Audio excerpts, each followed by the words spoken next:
Bem-vindos à nossa aula de número 187, onde nós vamos agora apresentar o item 8 do capítulo 20 que trata do juro, da expansão do crédito e do ciclo econômico. Item 8, a teoria monetária ou do crédito circulante relativa ao ciclo econômico. E como estamos fazendo? Faremos a leitura diretamente do nosso PDF. A teoria das flutuações cíclicas da atividade econômica, tal como foi elaborada pela escola monetária inglesa, a Currency School, era insatisfatória sob dois aspectos. Então, a teoria das flutuações cíclicas da atividade econômica, teoria, escola, doutrina, né, criada pela escola monetária inglesa tentou criar uma teoria sobre as flutuações cíclicas da atividade econômica. E ela se tornou insatisfatória. Ela não resolvia todos os problemas. Bom, em primeiro lugar, não chegava a perceber que o crédito circulante pode ser concedido não apenas pela emissão de notas bancárias em excesso sobre as reservas do banco, mas também pela criação de depósitos em conta corrente, sacáveis por meio de cheques, em excesso sobre as mesmas reservas. Moeda cheque, moeda bancária. Então, em primeiro lugar, a teoria criada pela Currency School inglesa não chegava a perceber que o crédito circulante pode ser concedido não apenas pela emissão de notas bancárias em excesso sobre as reservas do banco, mas também pela criação de depósitos em conta corrente, sacáveis por meio de cheques, e isso em excesso sobre as mesmas reservas. Consequentemente, não se dava conta de que depósitos à vista também podem ser usados como instrumento para expandir o crédito. Esse erro não é grave porque pode facilmente ser corrigido. Esse erro da teoria não é grave porque seria somente dizer que, olha, tem um problema aqui assim, assim, assado, que tem que ser colocado em efeito. Basta mostrar que tudo o que se refere à expansão de crédito é válido também para qualquer modalidade de expansão creditícia. Ora, se a tese era a expansão do crédito, vale só referenciando que não é só a expansão do crédito, vale também para qualquer tipo de modalidade de expansão creditícia, pouco importando se os meios fiduciários adicionais são notas bancárias ou depósitos. Entretanto, as teorias da escola monetária que inspiraram a legislação inglesa foram elaboradas com o propósito de evitar que houvesse booms provocados por expansão de crédito e sua inevitável consequência, a depressão, numa época em que essa consequência fundamental ainda não era largamente compreendida. Ora, então vamos entender. As teorias da escola monetária que inspiraram a legislação inglesa, então, elas foram elaboradas com um propósito, olha só que importante, de evitar que houvesse booms provocados por expansão de crédito e sua inevitável consequência, o que é a depressão que vinha na sequência. Numa época em que essa consequência fundamental, a depressão, ainda não era largamente compreendida. O Peel Act de 1844. Olha como essas coisas são meio que cabalísticas, né? Bretton Woods é assinado em 1944. A Grande Depressão Americana de 1929. Eu eu não gosto de prever datas, eu até acho que não deve demorar até 2029, mas ia ser um número cabalístico também, né? De 1929, 2029, porque o que aconteceu na década de 20, né? 20, 2021, 22, 23, e que já começou lá atrás, é as mesmas histórias, né? Parece, né? A gente sabe que Mises está corretíssimo, a história não se repete. Mas eu sempre gosto de lembrar uma frase do Renato Amoedo, 38. A história não se repete, mas que rima, rima. O Peel Act de 1844 e as normas legais que, seguindo seus passos, foram promulgadas em diversos países, não atingiram os objetivos desejados. E esse fracasso abalou o prestígio da escola monetária, da Currency School. E aí a escola, lá na Inglaterra, nós tínhamos a escola monetária, Currency School, e a escola bancária, Banking School. Quando a gente está falando da escola, não é que eram as doutrinas econômicas. Por exemplo, em Cambridge você tinha professores que eram mais voltados à escola monetarista e o outro à escola bancária, né? Então a escola bancária, Banking School, triunfou imerecidamente. O segundo ponto fraco da escola monetária foi mais grave. Seus defensores limitaram-se a considerar o problema da drenagem de capitais para o exterior.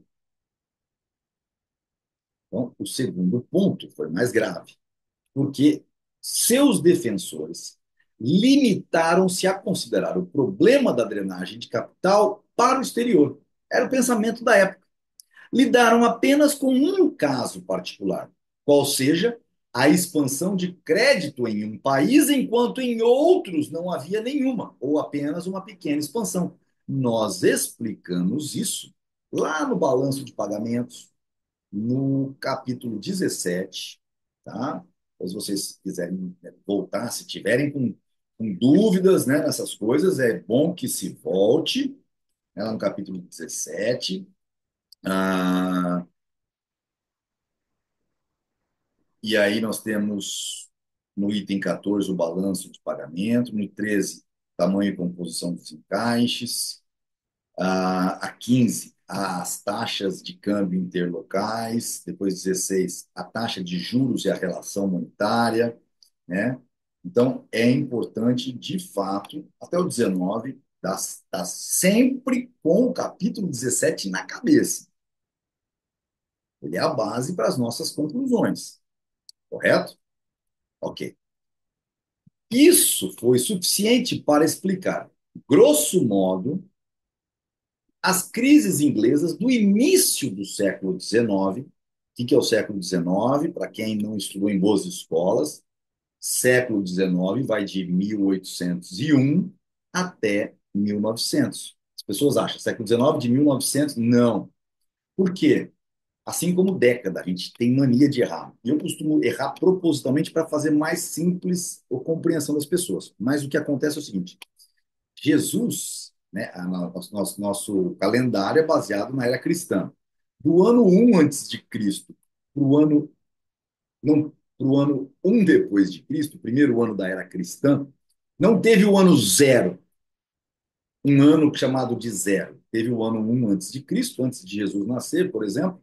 Então, lá no dia 25 de dezembro do ano 1 antes de Cristo, no nosso calendário, né, da era cristã, mas você vai e aí você chama que aquele 1º de janeiro, 6 dias depois do nascimento de Jesus, baseado que nós estivéssemos seguindo o calendário nosso atual, naquele 1º de janeiro de Jesus, com 6 dias de vida, seria o ano um da era cristã.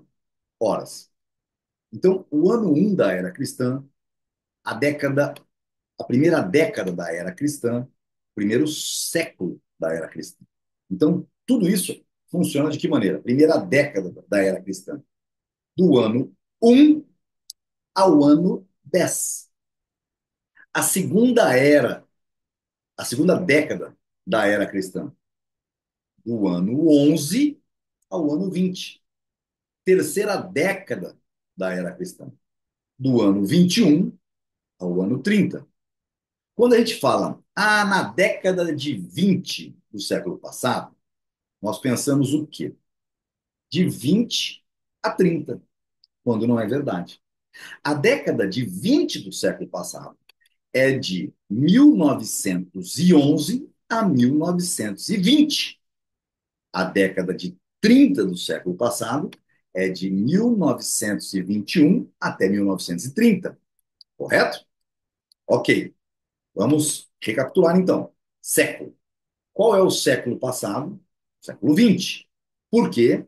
Porque ele vai de 1901 até 2000. Que século nós estamos agora? Século 21. De 2001 a 2100. E o próximo século é o século 22, de 2101 a 2200. Ok? Joia. Então, isso foi suficiente para explicar, grosso modo, as crises inglesas do início do século XIX, entre 1801 e 1900. Mas era uma abordagem meramente superficial do problema. A questão essencial não chegou a ser levantada. Nada foi feito para esclarecer as consequências de uma expansão de crédito generalizada, não limitada a certo número de bancos com uma clientela restrita. As relações recíprocas. Bom, sobre isso daqui, é importante lembrar que também no capítulo 17, no item, um pouco antes do que eu recomendei a leitura de vocês, no item 12, a limitação da emissão dos meios fiduciários, página 504, e o seu subitem, que é a observação sobre, sobre as discussões relativas à atividade bancária livre, que vai da 515 até a 520, ou seja, é maior até do que o próprio item, né, na primeira parte do item, se discute justamente essa questão. Se certos números de bancos aumentam a sua expansão de crédito, esses bancos vão quebrar, mas o problema não se torna generalizado. Ok? As relações recíprocas entre a quantidade de moeda, no sentido amplo. Sempre que você se vê no sentido amplo, você pensa, as pessoas se livrando de encaixe, entrando dinheiro no mercado de forma abrupta, e a taxa de juro não chegaram a ser analisadas. Então, as relações recíprocas entre a quantidade de moeda no sentido amplo e a taxa de juros não chegaram a ser analisadas pela teoria da Currency School. É o segundo ponto do problema. Os inúmeros projetos para diminuir ou abolir completamente os juros por meio de uma reforma bancária foram ridicularizados como charlatanismo, mas não chegaram a ser dissecados e refutados por meio de uma crítica consistente. Então, nessa época aí, 1830, né, 1820, 31, 25, essa tese sendo discutida, tinha projetos para diminuir os juros a forceps por lei.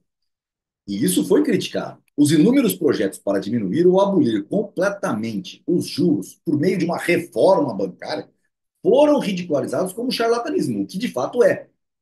Mas a Currency School não chegou a dissecar o problema de tal forma que pudesse refutar todos esses projetos, essas discussões, por meio de uma crítica consistente, que é o que nós estamos fazendo. As teorias baseadas em praxeologia, em questões universais e objetivas.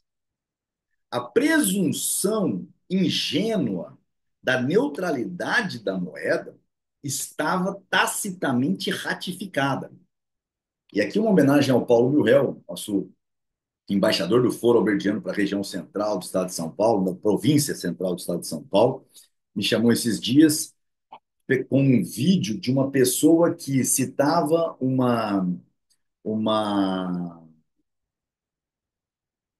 frase de John Stuart Mill, dizendo que a herança não era, né, cobrar imposto sobre herança era algo liberal. Porque John Stuart Mill achava que os filhos não mereciam um trabalho que foi repassado e acumulado pelos pais. John Stuart Mill não era um liberal. Me desculpe, pode até ter passagens em que ele defende algumas coisas, mas não era um liberal. Não confunda isso. E a gente sabe do problema, vimos o problema de Hume e Mill com relação à força motriz da moeda, os erros conceituais e tudo mais. Lembrem-se disso.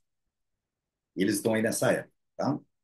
Assim sendo, o campo ficou livre para todas as tentativas inúteis de interpretação das crises e das flutuações da atividade econômica por meio da teoria da troca direta.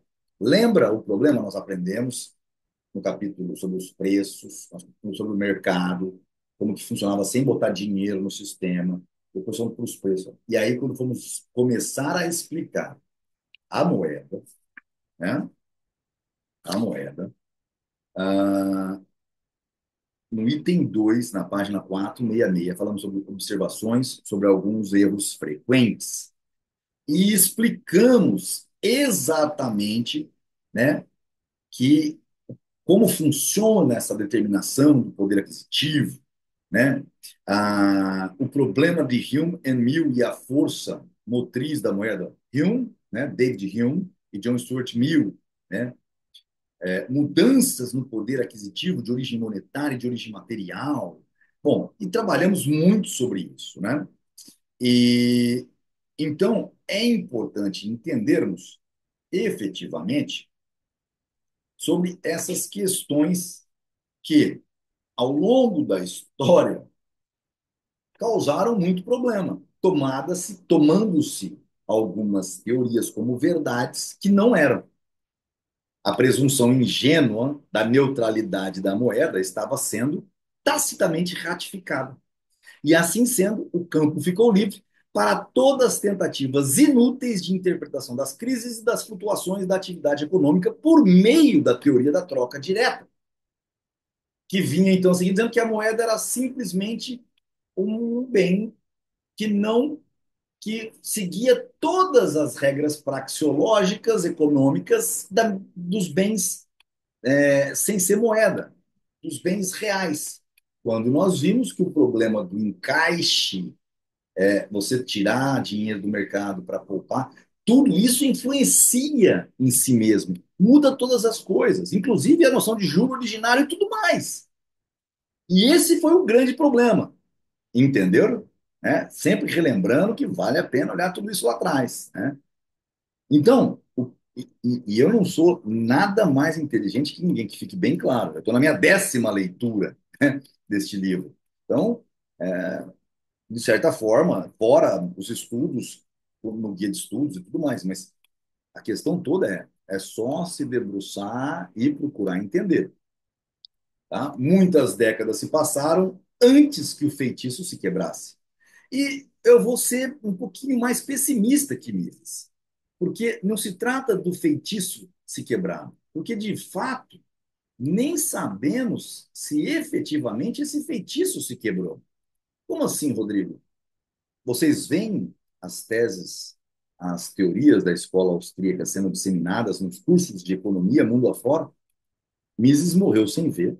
Todos nós, aparentemente, estamos morrendo sem ver, a menos de algumas iniciativas muito pontuais na Espanha, através da Universidade Francisco Mindorim, né? Mindorim, e alguns incipientes movimentos na Argentina.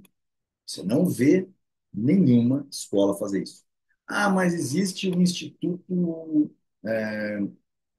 Livre Mercado do Mackenzie, uma belíssima iniciativa, maravilhosa, pessoas brilhantes acima. Mas existe um ponto importante, né, no MacLeader, que é a questão de confundir quatro escolas, quatro doutrinas, quatro escolas de economia. Entre elas está lá também a escola austríaca, mas está a escola monetarista, né? E uma série de outras escolas, o que é de fato perigoso. Eu fiz essa crítica, obviamente, não estou falando aqui por trás de ninguém, é porque vai estar público, mas eu falei isso na frente do diretor do projeto, né, do McLean. O obstáculo que a teoria monetária ou do crédito circulante teve de superar não consistiu apenas no erro teórico, mas também no preconceito político, sempre. A opinião pública é propensa a ver o juro simplesmente como um obstáculo institucional à expansão da produção. Nós vimos no item 6, no item 7 acima, nas aulas passadas.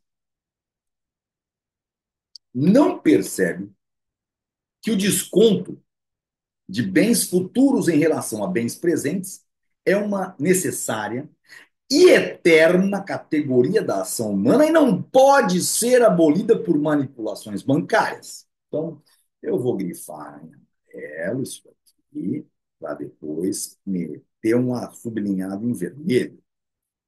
Por quê? Porque nós continuamos repetindo ah, erros através do Banco Central Brasileiro, das políticas econômicas da instituição chamada governo, que não percebem que o desconto de bens futuros em relação a bens presentes é uma necessária e eterna categoria da ação humana e não pode ser abolida nem por manipulações bancárias, institucionais, legais, nem qualquer outra forma. Os excêntricos e demagogos consideram o juro como um produto de máquinas, de maquinações sinistras, de exploradores desalmados. Mentira, né, Rodrigo? Ah, é mentira? Você pode ser agiota no Brasil? Ou é crime ser agiota? Aí é crime ser agiota, mas agiota, né, meu? Você é um excêntrico demagogo que considera o juro como o produto de maquinações sinistras de exploradores desalmados. Entendeu? É isso. O dinheiro é seu, empreste aos juros se você quiser, se tiver um doido para pegar. Né? Essa antiga aversão ao juro tem sido plenamente reavivada pelo intervencionismo moderno. Mises estava mentindo quando fala isso aqui? Claro que não está na nossa lei, pô. Constituição de 1988. 88, 16 anos após Ludwig morrer. E nós não podemos emprestar nosso dinheiro de forma desregulamentada e aos juros que quisermos. Porque o Estado brasileiro, nesse ponto, casa com a religião católica, né? É usura. Tem se mantido fiel ao dogma de que uma das principais atribuições de um bom governo é diminuir a taxa de juro o mais possível ou aboli-la inteiramente. Ai, como eu queria ver isso, viu? O governo metendo um decreto que o banco teria que emprestar dinheiro a juros zeros. Né? E o mais interessante, né? Você não ia pegar dinheiro a juros zero por um ano. Eu quero pegar esse empréstimo por até o final da minha vida. Eu pago no último dia. Gente, chega a ser uma abstração irracional que meu cérebro não consegue fazer. Eu não consigo, de verdade. Ah, todos os governos de hoje estão fanaticamente comprometidos com políticas de dinheiro fácil. Como já foi mencionado antes, o próprio governo inglês declarou que a expansão do crédito conseguiu, abre aspas, o milagre de transformar uma pedra em pão. Mises já mencionou isso aqui ao longo do texto, ao longo do livro. Né? Ver página 543 e 544. 543 e 544. 543 e 544. Né? Depois manda vir adiante aqui, né? Então, deixa eu só achar a nota de rodapé, número. Ele não marcou aqui, mas é a nota de rodapé, número 43. Olha que coisa. Quando a gente falou sobre a troca indireta, no item 18, a visão inflacionista da história. Que é isso aí. Se houver uma expectativa geral de que os preços de todas as mercadorias irão diminuir, a taxa de juros do mercado de curto prazo se reduz ao montante correspondente ao prêmio compensatório negativo. Se houver uma expectativa de todo mundo de que os preços de todas as mercadorias irão diminuir, a taxa de juros compensatórios, a taxa de juros do mercado de curto prazo, se reduz no montante correspondente ao prêmio compensatório negativo. Se você vai pegar um dinheiro emprestado e o preço do que você vai comprar vai ficar mais barato amanhã, a taxa de juros do mercado por crédito de curto prazo vai ser o prêmio compensatório negativo. Assim sendo, o empresário que utiliza recursos emprestados se protege das consequências de tal queda nos preços, na mesma medida em que, numa situação de preços crescentes, o emprestador se protege graças ao prêmio positivo das consequências da diminuição do poder aquisitivo. Uma tendência secular de aumento do poder aquisitivo da unidade monetária faria com que empresários e investidores adotassem regras práticas, empíricas, diferentes daquelas que se desenvolveram em decorrência da tendência secular de queda do poder aquisitivo, mas com certeza não influenciaria substancialmente o curso dos negócios. Não eliminaria o desejo das pessoas de melhorar sua situação material tanto quanto possível por meio de um ajuste adequado da produção. Ele está falando aqui, não sei se vocês se lembram, do mutatis mutandis, né? A visão inflacionista da história, como isso acontece, e depois se há um não inflacionismo, a queda de preços. Ele está falando aqui, mas vou continuar a leitura. Só para contextualizar vocês. Não privaria o sistema econômico dos fatores que são a origem do progresso material, a saber, o empenho de audazes promotores, empresários, em obter lucro e a disposição do público para comprar aquelas mercadorias que lhes proporcionam maior satisfação pelo menor custo. Agora vamos lá. Tais observações certamente não são um apelo para que se adote uma política de deflação. Implicam meramente numa refutação das inextirpáveis fábulas inflacionistas. Desmascaram o caráter ilusório de um dos filhos do diabo que passaram pela terra, da doutrina de Lord Keynes, segundo a qual a fonte da pobreza e da miséria, da depressão econômica e do desemprego deve ser procurada na pressão contracionista. Ponto. Mises discorre ainda. Não é verdade que uma pressão deflacionária teria impedido o desenvolvimento da indústria moderna. Fecha aspas. Não é verdade que a expansão de crédito produza o milagre de transformar pedra em pão. Ok? E aí, uma nota de rodapé. Citação extraída da International Clearing Union, text of a paper containing proposals by British experts, pelos expertos britânicos, né, pelos experts britânicos, for an International Clearing Union. 8 de abril de 1943, publicada pelo Serviço de Informações Inglês, uma agência do governo britânico. Importante falar isso, porque nós vamos falar do PIL-X, né? Estamos falando de 1943, PIL-X 1944. Ok. Ah, onde nós estamos? Ok. Um presidente do Federal Reserve Bank de Nova York chegou a dizer que Todo Estado soberano onde exista uma instituição que funcione como um banco central moderno e cuja moeda não seja conversível em ouro ou em qualquer outra mercadoria, pode libertar-se definitivamente do mercado monetário interno.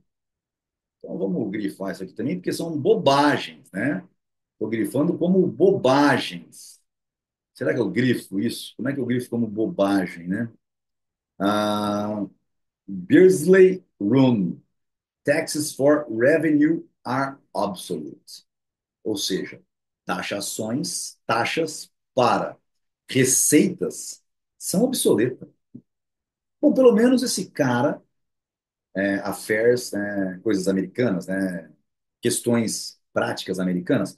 Mas sabe o que o título enseja? Não li esse artigo, tá? Taxes for revenue are obsolete. Ele está dizendo que imposto de renda, imposto sobre as rendas são obsoletas. Por quê? Basta imprimir dinheiro. Para que cobrar imposto? Bom, óbvio que a vida já ensinou isso ao Estado, né? Não é bem assim. Você precisa continuar com o escravinho sob rédea curta. Por isso, DARF. Porque o que ele está dizendo, de fato, né? Muitos governos, universidades e institutos de pesquisa econômica subvencionam generosamente publicações cujo principal objetivo é louvar as virtudes da expansão creditícia desenfreada e difamar qualquer oponente como um mal-intencionado defensor dos interesses egoístas dos usurários. Quem comete usura, pecado da região católica, não da protestante. Porém, isso aqui é muito importante. A Unicamp é a campeã de fazer isso. Beluso, que escreveu seus livros juntos, né, com o Galípolo, o presidente do Banco Central, é um crítico. Eu dou umas provocadas, mando mensagem no WhatsApp para ele, dizendo que a hora que ele precisar, tem um austríaco para ajudá-lo. Os movimentos, e eu tenho contato dele porque eu o conheci, tanto no escritório do Kassab, quando o Kassab era ministro das cidades, e ele era o consultor econômico do ministério. Ele está envolvido com política desde o começo, foi muito tempo de conversa entre eu e ele, no Ministério das Cidades em Brasília, né? Expliquei por que o Minha Casa Minha Vida naufragou, baseado nas teses econômicas austríacas, da praxeologia. Expliquei para o Lula, expliquei para o Kassab, expliquei para o Galípolo, mas, pelo visto, entrar tudo por um ouvido, saiu pelo outro. Os movimentos ondulatórios, ou pelo menos não é aquilo que o político quer ouvir. Os movimentos ondulatórios que afetam o sistema econômico, a recorrência de períodos de boom, seguidos de períodos de depressão, são a consequência inevitável das reiteradas tentativas de diminuir a taxa bruta de juros do mercado por meio da expansão do crédito. Já vimos isso, item 5, item 6, correto? Nós vimos isso daqui, então, só como eu sempre falei que ia fazer, nós vamos marcar e remarcar para que se leia todo mundo toda hora. Não há meio de evitar o colapso final de um boom provocado pela expansão de crédito. Poxa, não há, gente, não há. Não há meio. Não há meio. A única alternativa possível é entre uma crise em curto prazo, provocada pela decisão voluntária de não se expandir mais o crédito. Ou seja, a única alternativa possível, depois que fez a caca, é uma crise de curto prazo, provocada pela decisão institucional do governo dos bancos de não se expandir mais o crédito. Então, você para e vai vir a depressão, mas ela tem prazo curto. E uma catástrofe final e total do sistema monetário mais tarde. Então, a, só existe dois resultados finais para a questão da crise, né, criada pelo boom, pela expansão do crédito. Ou se para de fazer, e se tem uma crise, uma depressão, que dura 1, 2 anos no máximo, e não dura isso. Eu não reconheço nenhum caso, né? Eu consigo ver no governo Bolsonaro uma experiência fantástica, que durou aí 1 ano e pouco. Pois bem, a, ou acontece isso, ou se continua mantendo o bêbado, bêbado para que não tenha ressaca e ele pum, morre, que é a catástrofe final. O crack up boom, a fuga por valores reais, né? O total colapso do sistema monetário, né? Então é isso. A única objeção jamais levantada contra a teoria do crédito circulante é realmente muito pouco convincente. A única objeção jamais levantada contra a teoria do crédito circulante é realmente muito pouco convincente. Tem sido dito que a redução da taxa bruta de juro do mercado abaixo do nível que teria alcançado no mercado de crédito sem entraves poderia ser não o fruto de uma política intencional dos bancos ou das autoridades monetárias, mas uma consequência indesejada do seu próprio conservadorismo. Tem sido dito a única objeção jamais levantada contra a teoria do crédito circulante é realmente muito pouco convincente. Tem sido dito que a redução da taxa bruta de juro do mercado, abaixo do nível que teria alcançado num mercado de crédito sem entraves, ou seja, no free banking, poderia ser não o fruto de uma política intencional dos bancos ou das autoridades monetárias, mas uma consequência indesejada do seu próprio conservadorismo, então, de serem conservadores e não deixarem que os bancos estimulem mais créditos e compitam entre si, correto? No mercado de crédito sem entraves, no free banking. Diante de uma situação que, pegaram, né? A problemática. Diante de uma situação que, por si só, resultaria numa alta da taxa de mercado, os bancos não aumentariam a taxa de juros de seus empréstimos e, assim, querendo ou não, iniciariam um processo de expansão. Então, diante de uma situação que, colocando as teses, né, por si só, resultaria numa alta da taxa de mercado, diante de uma situação que, por si só, resultaria numa alta da taxa de mercado, os bancos não aumentariam a taxa de juros de seus empréstimos. E assim, querendo ou não, iniciariam um processo de expansão.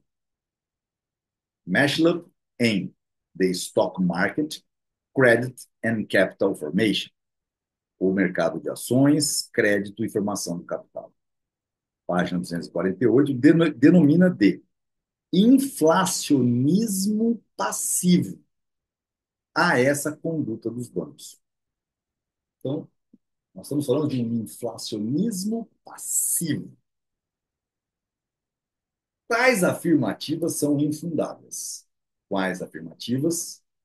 Que a redução da taxa bruta de juros do mercado, abaixo do nível que teria alcançado num mercado de crédito sem entraves, free banking. Então, se a taxa bruta de juros do mercado, essa é a tese para os bancos centrais, metendo uma taxa lá em 12%, né? Redução na taxa bruta de juros do mercado, abaixo do nível que teria alcançado no mercado de crédito sem entraves, ou seja, se tivesse acontecendo no free bank, em tese, estaria acima dos 12, poderia ser não o fruto de uma política intencional dos bancos ou das autoridades monetárias, mas uma consequência indesejada do seu próprio conservadorismo. Está querendo dizer que eles não têm essa régua. E, portanto, ele não sabe. diante de uma situação que, por si só, resultaria numa alta da taxa de mercado, resultaria numa alta da taxa de mercado, os bancos não aumentariam a taxa de juros de seus empréstimos, porque tem esse limite aqui.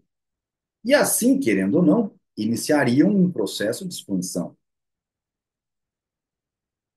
E tais afirmativas são infundadas.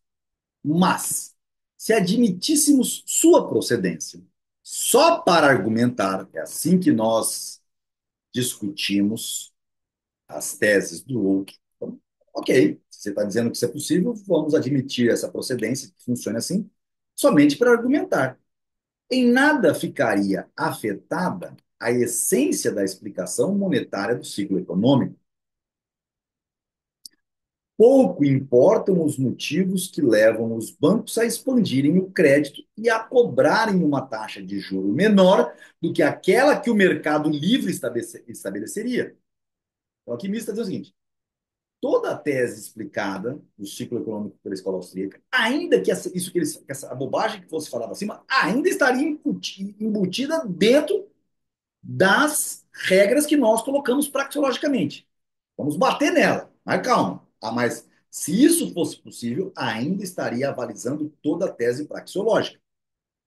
O que importa, na verdade, é que os bancos e as autoridades monetárias consideram que o nível das taxas de juros, tal como determinado pelo livre mercado de empréstimos, é um mal, que o objetivo de uma boa política econômica é reduzi-lo e que a expansão do crédito é um meio apropriado para alcançar esse objetivo sem prejudicar ninguém, a não ser quem empresta, os parasitários credores.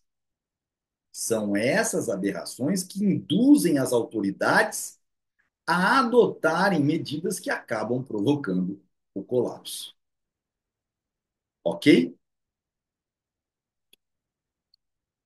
São essas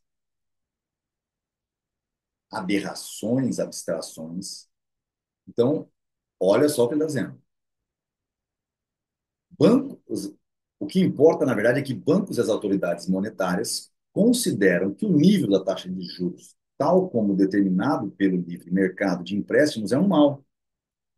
Essa competição que estaria no free banking. Que o objetivo de uma boa política econômica é reduzi-lo e que a expansão do crédito é um meio apropriado para alcançar esses objetivos sem prejudicar ninguém, a não ser os credores parasitários, os bancos, no free banking. E é isso que dá todo o colapso.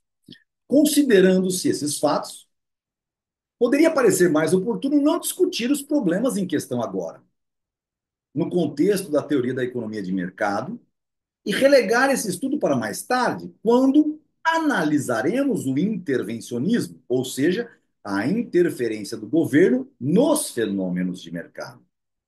O que está dizendo? Podia não discutir essa parte aqui de cima, né? Ela continua, ela não, ela, isso, óbvio, o que está dizendo aqui, ó, a única objeção jamais levantada contra a teoria do crédito circulante, criada pela escola austríaca, a única objeção jamais levantada, ninguém usou para levantar, então podia discutir esse assunto lá na sessão da parte 5, a cooperação social sem mercado, não, perdão, na parte 6, a intervenção no mercado, capítulo 27, o governo e mercado, intervencionismo via tributação, a restrição da produção, a interferência na estrutura de preços, manipulação da moeda e do crédito, capítulo 31, né? E assim vai. Pois bem, poderia, poderia se discutir lá, porque esse assunto tem um erro. Jamais se objetou criticar a teoria do crédito circulante austríaco a partir dela, e ela tem um erro crasso. Então, considerando-se esses fatos, poderia parecer mais oportuno. Mises está aqui tá falando para o seu leitor, né, dizendo assim: olha, abrindo o coração, eu podia ter colocado na estruturação do livro esse assunto aqui lá no capítulo 31. Em questão agora, no contexto que nós estamos, da teoria da economia de mercado, né? Parte 4 do livro, parte 3 cálculo econômico, parte 4 cataláxia ou economia de mercado, né? E relegar esse assunto para mais tarde, quando analisaremos o intervencionismo, ou seja, a interferência do governo nos fenômenos de mercado. É fora de dúvida que a expansão do crédito é uma das principais questões do intervencionismo. Mises não está discutindo que tudo que a gente falou até agora, no capítulo 20, né, está fora de dúvida que a expansão do crédito é uma das principais questões lá da parte 6 do capítulo 31. É o governo que ferra com tudo. É o Estado que ferra com a economia, que ferra com a sua empresa se não está dando lucro. Você pode ter culpa? Sim, pode ter culpa. Eu posso ter tido culpa? Sim, de não ter estudado isso aqui antes. Essa é a culpa nossa. Mas tenha certeza, não é possível. Pode ter gente maluca e sonhadoras, mas a maioria dos empreendedores brasileiros são pessoas que fizeram conta, que estão, né, querendo se dedicar, e aí depois ele não entende por que não está entrando cliente para comprar seu produto, por que as contas não fecham. E as contas não fecham porque não estudou a ação humana. E o governo está fazendo o papel dele, que é ferrar com a sua vida. Nem sei onde está meu mouse agora. Tá? Não obstante, esses problemas devem ser analisados ao tratarmos da teoria econômica de mercado e não ao estudarmos o intervencionismo. Isto porque o problema essencial a ser examinado é a relação entre a quantidade de moeda e a taxa de juros. Problema esse da qual as consequências da expansão do crédito constituem apenas um caso particular. Então, eu só quero colocar isso aqui para vocês, grifado, por quê? Porque a gente tem mania de confundir os casos particulares com a essência das teorias. Falando isso não é só aqui na praxeologia, estou falando isso em tudo, na vida. Isto porque o problema essencial a ser examinado, até agora, é a relação entre a quantidade de moeda e a taxa de juros. Quantidade de moeda, taxa de juros. Quantidade de moeda. Problema esse, do qual as consequências da expansão do crédito, os problemas do governo meter o bedelho e expandir o crédito, constitui apenas um caso particular. Mises é um cientista, está escrevendo uma ciência. Não está fazendo retórica e querendo ganhar prêmio Nobel, não. Ele não merecia um prêmio Nobel. Ele merecia todos os prêmios Nobel de economia. Todos. Tirar de todo mundo e entregar para ele. Até o do Hayek. O Hayek talvez a gente deixasse. Constituem apenas um caso particular. Tudo quanto foi dito em relação à expansão do crédito é igualmente válido em relação aos efeitos de qualquer aumento na quantidade de moeda propriamente dita, desde que essa quantidade adicional chegue ao mercado de crédito num estágio anterior de sua entrada no sistema do mercado. Lembram? A gente acabou o subitem do item 7 falando sobre isso. Se a quantidade adicional de moeda aumenta também a quantidade que é oferecida para empréstimos, quando os salários e os preços das mercadorias ainda não se ajustaram completamente à mudança na relação monetária, os efeitos não serão diferentes dos produzidos por uma expansão de crédito. Se a quantidade adicional de moeda aumenta também a quantidade que é oferecida para empréstimo, quando os salários e os preços das mercadorias ainda não se ajustaram completamente à mudança na relação monetária, os efeitos não serão diferentes dos produzidos por uma expansão de crédito. Lembram-se disso? Vou colocar em azul, vai. A gente falou no item, eu estou falando aqui, gravando, vocês estão ouvindo, vendo em azul. Vamos fazer anotações, né? Quando eu estou falando, pessoal, faz anotações no livro. Isso que o Rodrigo grifou aqui, ele está se referenciando ao final da aula passada, né? Ao analisar o problema da expansão do crédito, a Cataláxia completa os ensinamentos da teoria da moeda e do juro. Então, ao analisar o problema da expansão do crédito, Nós, Cataláxia, completa os ensinamentos da teoria da moeda e do juro. 17, capítulo 17, 18, 19. Implicitamente, desmascara os velhos erros relativos ao juro e arrasa os planos fantásticos para abolir o juro por meio de reformas monetárias ou bancárias. Ora, como é que eu grifo isso aqui para que vocês tatuem nas costas esse texto? O que que eu devo fazer? Vamos sublinhar, vamos mandar em azul também, né? Ok? Então, isso aqui é ouro. Ao analisar o problema da expansão do crédito, a Cataláxia completa os ensinamentos da teoria da moeda, capítulo 17, do juro, capítulo 18, passagem, a moeda na passagem do tempo, né? É, como é que é o título certo? Não é a moeda na passagem do tempo, é o capítulo 18, a ação na passagem do tempo, que vai convencionar e dar o resultado no capítulo 19, a taxa de juros, né? O juro, o originário e tudo mais. Então, o capítulo 20, ele vem para discutir um caso particular, né? Problema da expansão do crédito. No entanto, ao analisar esse problema, nós completamos os ensinamentos de tudo isso. E implicitamente, desmascaramos os velhos erros relativos ao juro e arrasamos os planos fantásticos para abolir o juro por meio de reformas bancárias. No fim do dia, o que acontece quando a gente faz desmascarar, a gente acaba com os sonhos dos políticos de roubar o povo da forma que vieram roubando, correto?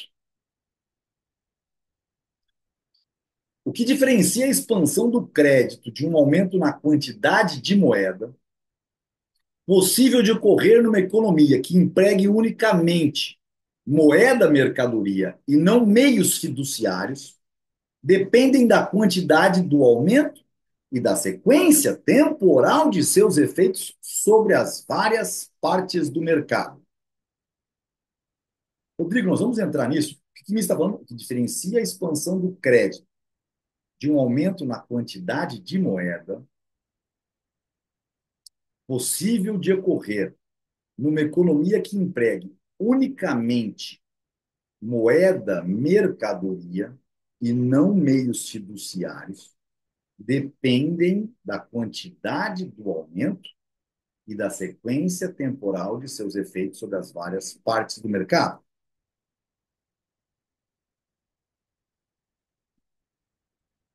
Então, você quer me dizer, Rodrigo, que quando não existiam essas moedas fiduciárias e só existiam moedas ouro, né, ao longo do descobrimento da América, da corrida do ouro, do levar ouro do Brasil para Portugal, da América espanhola para a Espanha, né, toda a América Latina.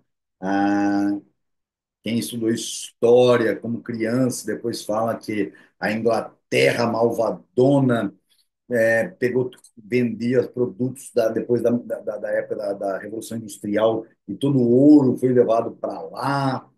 Essa conversa aiada toda que a gente, os nossos professorzinhos comunistas, né? Então, é possível de ocorrer numa economia que empregue unicamente moeda, mercadoria e não meios fiduciários? Depende da quantidade do aumento. Isso aconteceu na história, esse exemplo que eu dei. Mesmo um rápido aumento na produção de metais preciosos não pode jamais ter a amplitude que a expansão do crédito é capaz de atingir. Okay? Mesmo em casos, né, 1700, eu acho que nós estamos falando aqui, né, ou seja, século XVI até século XVII, 1601 até 1700, e século XVIII, de 1701 até meados desse século XVIII, aquela corrida do ouro, uma abundância em ouro, né, os piratas e tudo mais, roubando os galeões, né? Mesmo um rápido aumento na produção de metais preciosos não pode jamais ter a amplitude que a expansão do crédito é capaz de atingir. O padrão ouro foi um obstáculo eficaz para a expansão do crédito, pois forçava os bancos a não ultrapassarem certos limites nas suas iniciativas expansionistas. Explicamos isso lá atrás. O banco tinha o ouro, se deixava o ouro. Expliquei isso, gastei um tempão explicando isso, final do capítulo 17. Vamos supor que eu tenha ah, US$ 1 milhão em ouro, do meu banco, junto com mais um monte de ouro dos outros que depositaram lá, somando 2 milhões. E eu resolvo, coloco, emito nota para eles que eles podem vir resgatar, emito as minhas notas e vou pagar minhas contas com isso daí, e empresto também um tanto a mais de, de moedas que não existem, que vão entrar no mercado, e alguém vai descontar no o outro banco vai pedir que eu leve ouro para ele. Numa quantidade razoável, você consegue manejar isso. Óbvio que você está em déficit, mas você consegue. É o que os bancos fazem hoje em dia, correto? Eu expliquei isso. Se todo mundo for lá arrancar o dinheiro do banco, o banco tem dinheiro emprestado, vai ter o Banco Central vai ter que dar uma enxurrada de notas, porque senão não quebra o sistema bancário. A proibição de notas bancárias e virar dígito é porque isso vai ser muito mais fácil do que botar a casa da moeda para imprimir. Por isso que vai se acabar com a moeda papel, papel moeda. Pois bem, as potencialidades inflacionárias intrínsecas ao padrão ouro eram mantidas dentro dos limites das possibilidades de exploração das minas de ouro. Ademais, só uma parte do ouro adicional aumentava a oferta no mercado de crédito. Ademais, só uma parte do ouro adicional aumentava a oferta de crédito. A maior parte agia primeiro sobre os preços das mercadorias e sobre os salários, só afetando o mercado de crédito num estágio posterior do processo inflacionário. Lembram-se disso? Final do item 7 aqui desse livro. O que ele está dizendo aqui? Que Mises Passa, parece que a galera estudou bastante história, tá, todo mundo entendeu tudo isso aqui que ele falou e não ficou dúvida. Não. E conseguiu ligar com com o final do subitem do item 7.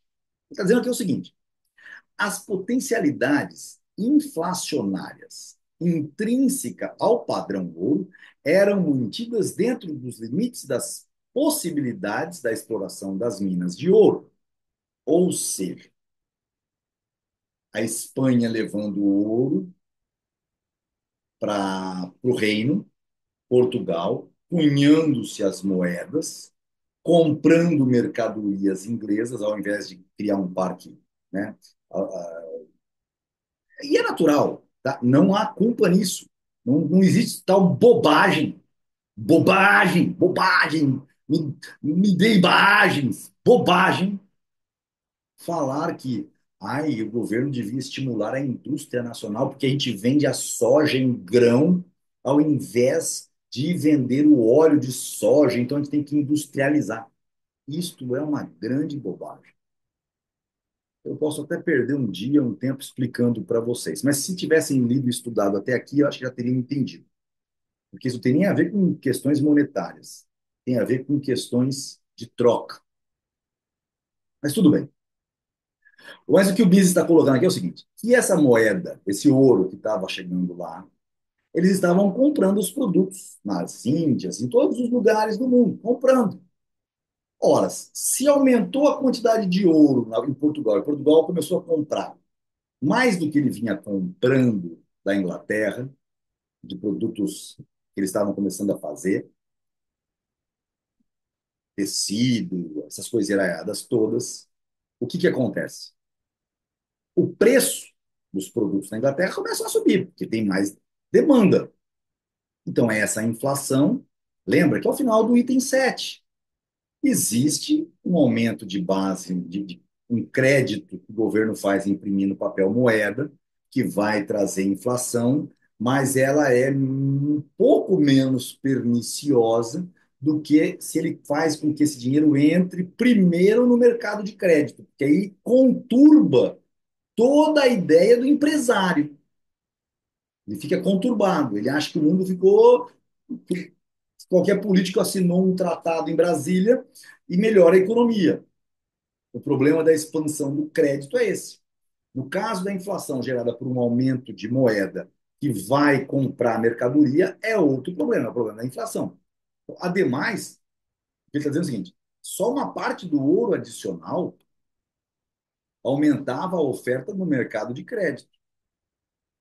A maior parte, ou seja, só a parte em que o governo espanhol e português colocava nos seus bancos e emitia nota para aumentar o crédito no país interno, fazia com que esse aumento de crédito acontecesse.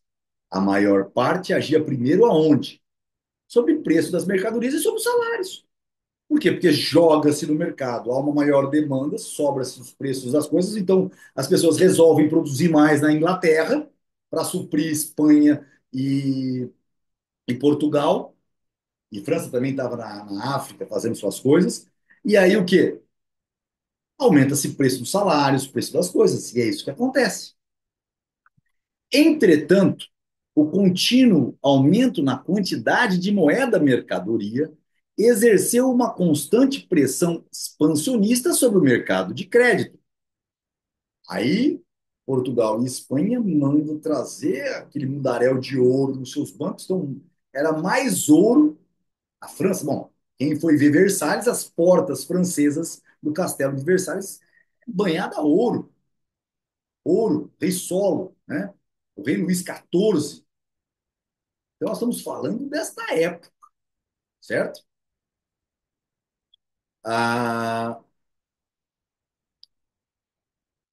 sobre o mercado de crédito. A taxa bruta de juros do mercado, ao longo dos últimos séculos, esteve permanentemente submetida ao impacto de um fluxo de moeda adicional no mercado de crédito. Sem dúvida alguma, essas pressões, nos últimos 150 anos, nos países anglo-saxões, e nos últimos 100 anos, na Europa continental, foi largamente ampliada pela concomitante expansão do crédito circulante concedido pelos bancos, independentemente de seus esforços intencionais, ocasionalmente reiterados, de reduzir a taxa bruta de juros do mercado por meio de uma maior expansão do crédito. Havia, assim, três tendências de redução da taxa bruta de juros do mercado que atuavam ao mesmo tempo, uma fortalecendo a outra. A primeira resultava do aumento regular da quantidade de moeda mercadoria. A segunda, do crescimento espontâneo dos meios fiduciários nas operações bancárias. E a terceira era fruto de políticas intencionalmente contra o juro, patrocinado pelas autoridades e aprovadas pela opinião pública. Evidentemente, é impossível assegurar quantitativamente qual o seu efeito conjunto ou qual a contribuição de cada uma. Uma resposta a questões desse tipo só pode ser dada pela compreensão histórica. Então, vou colocar isso aqui porque eu gosto de fortalecer o porquê da epistemologia, de se entender, porque Mises ele faz um trabalho no começo que muita gente gosta de ver a parte de economia e não gosta de ver o começo do livro, as 200 primeiras páginas. Mas para se entender o que é a compreensão histórica, o que é a ciência histórica, né? Devemos lembrar que nem o mais santo dos homens consegue não colocar um relativismo baseado nas suas subjetividades. E isso se chama compreensão histórica, né? Então, assegurar quantitativamente qual o efeito da, do aumento regular da quantidade de moeda mercadoria ou do crescimento espontâneo dos meios fiduciários nas operações bancárias, ou de políticas intencionalmente contra os juros patrocinadas pelo governo e pela opinião pública, Qual é a quem teve mais culpa, quem não teve? Isso não cabe à Cataláxia julgar. Porque como as três influenciam, não tem como nós julgarmos qual é a que teve maior relevância. Podemos dizer que influenciam qualitativamente. Quantitativamente não podemos, porque isso é um jeito de olhar para a história e cada um vai colocar a sua compreensão histórica. Pode ser que os professores de história tenham uma tendência mais socialista e entre as três digam que a primeira, minerar ouro, não, isso não. O governo querer baixar os juros para que os usurários não ganhem dinheiro? Não, isso não. Agora, o crescimento espontâneo dos meios fiduciários nas operações bancárias, esses banqueiros ricões, esses são os culpados. Comunista é tudo assim, burro. Se não fosse burro, também não seriam comunistas.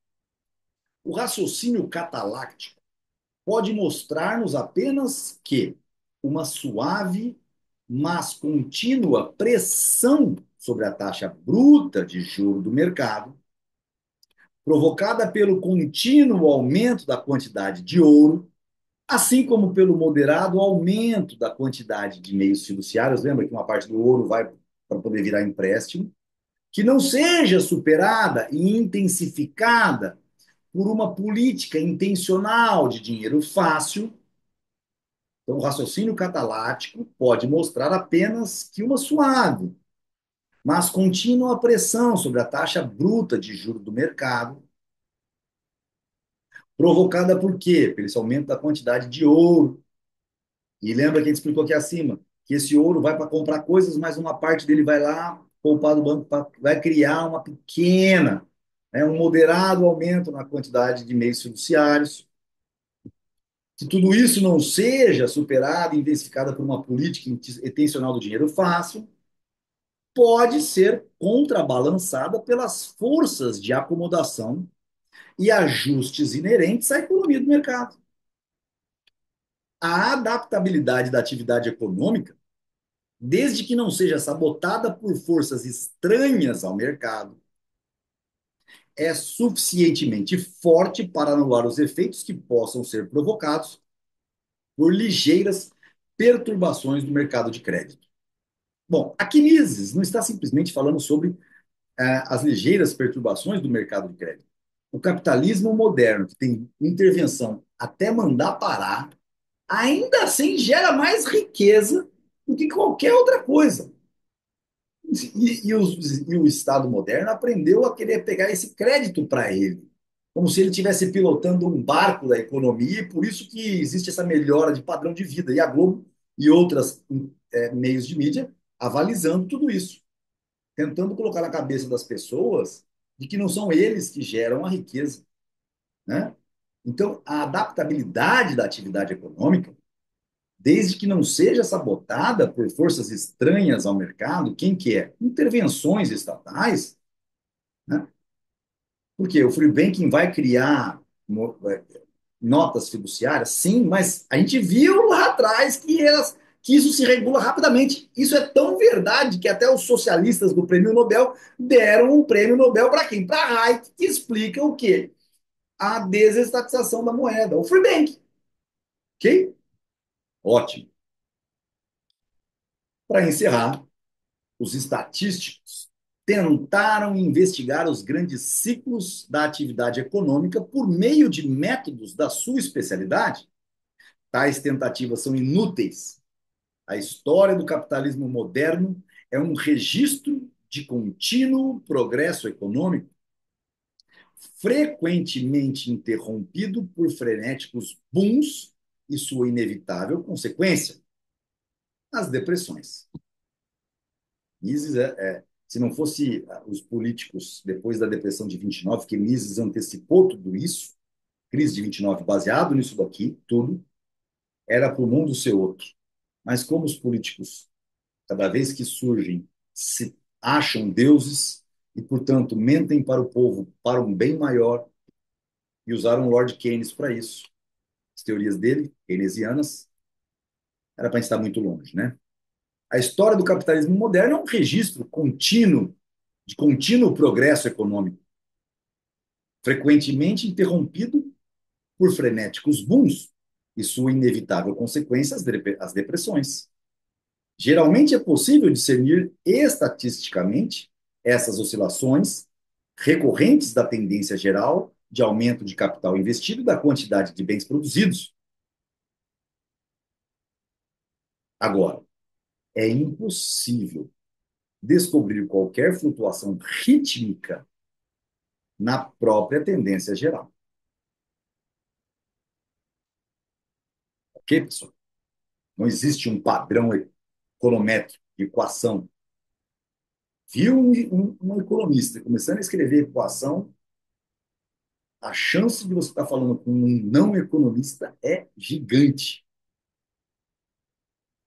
Encerramos aqui a nossa aula. Vamos lembrar o número que eu falei no começo. Depois eu vou ver, para a gente partir para a aula, que eu acredito que não seja a aula final. Vocês viram que hoje eu estou com o broche do Instituto Mises, do Mises Institute, né, americano. O item 9, efeitos da recorrência do ciclo econômico sobre a economia de mercado. Ou seja, o que nós estamos vivendo, né? A hora que a economia der uma suspirada e as pessoas pudessem descobrir que basta que nós, empresários, façamos nossa parte, o Estado não tem que se meter, que ele se mete de novo. O problema é que os ciclos estão já um emendando no outro. Tá, perfeito. Então, o item 9 ele tem dois, por falta de um, subitens. Tá certo, pessoal? Dois subitens. Inclusive, o segundo subitem é bem grande. Então, temos ainda mais três aulas antes de encerrar o capítulo 20. Maravilhoso. Até a próxima aula, pessoal.